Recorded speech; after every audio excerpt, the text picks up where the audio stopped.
திராவிட முன்னேற்ற கழகம் ஆட்சிக்கு வந்ததிலிருந்து 2011 வரை நம்முடைய தமிழ்நாட்டில் 43 அணைகள் கட்டப்பட்டிருக்கு. அதை பட்டியலோடு பெயர்களோடு சொல்ல வேண்டும் என்று சொன்னால் உப்பாறு, சிற்றாறு 1, சிற்றாறு 2, பெருவாரிப்பள்ளம், சோலையாறு, பொன்னியாறு, கருப்பாநதி, ராமநதி, பரப்பலாறு,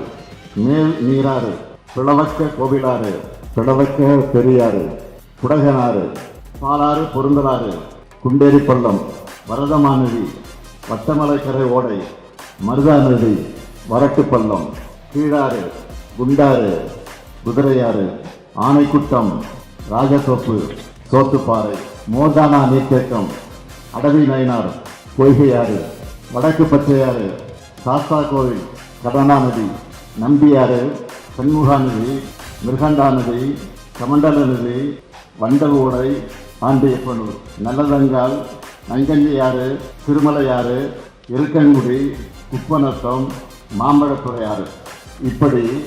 43 நீர்த்தேக்கங்களை உருவாக்கினவர் தான் நம்முடைய முத்தமிழறிஞர் கலைஞர் அவர்கள்.